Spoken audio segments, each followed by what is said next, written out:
My name is Sarah Norris, and this is my Holocaust project. After reading the book Night by Elie Wiesel, we have to make three-dimensional projects relating to the Holocaust and to our specific topics.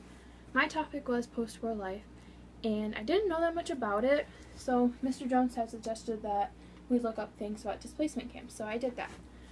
And while looking that up, there was an article about children after the Holocaust, and there was a picture of a little girl holding a board with her name on it, and it said that children would be photographed with these boards with their names on it and then be put into a newspaper, and this was to help family members find anybody that was still alive after the Holocaust. So I decided to base my project on that. And for my project, I had to answer a few questions, and one of the questions was, what happened to children after the Holocaust, and another question was if anyone had actually been reunited with their family through the newspaper idea, and then how long did people typically spend looking for their family after the Holocaust, and if another question was if the children that had been hidden from the Holocaust, if they went to a displacement camp after the Holocaust was over, and then my last question was, how long did people tend to stay in a displacement camp? So for my first question, children went to a displacement camp or a children's center. And then for the second question, I never really found an actual answer, but I'm assuming that children were reunited with their family after being put into a newspaper, because it seemed like a really good idea that would work. And then for my second question, people spent typically a year after the Holocaust looking for their family members, and they kind of just gave up after a year because they were discouraged.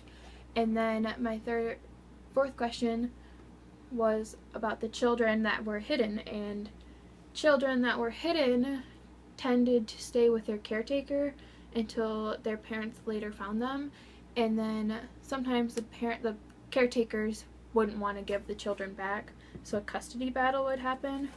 And then for my fifth question, people would stay in a displacement camp for as long as they liked. They were only open for 7 years after the Holocaust, but schools were being put into a displacement camp and their families being starting up, and there was weddings, and it was a safe environment for those that were in the Holocaust. And some problems I had while making this were I had to cut all these pieces of cardboard and glue them with hot glue together, and it was kind of hard for these top triangular pieces because some of them wouldn't fit together like they were supposed to, and I actually had to trim one of them, and it kind of messed up the rest of them. And then another problem I had was photoshopping all of these pictures, because I'm not good with Photoshop at all, and it was very difficult. But I got there eventually, and I made the pictures look old. And I actually recreated these boards with names on them, and it took a while because I had to put multiple coats of paint on them, but it all worked out. And then on these little pieces of paper underneath the pictures, I actually tea stained them to make them also look old, but you can't really tell, but I did.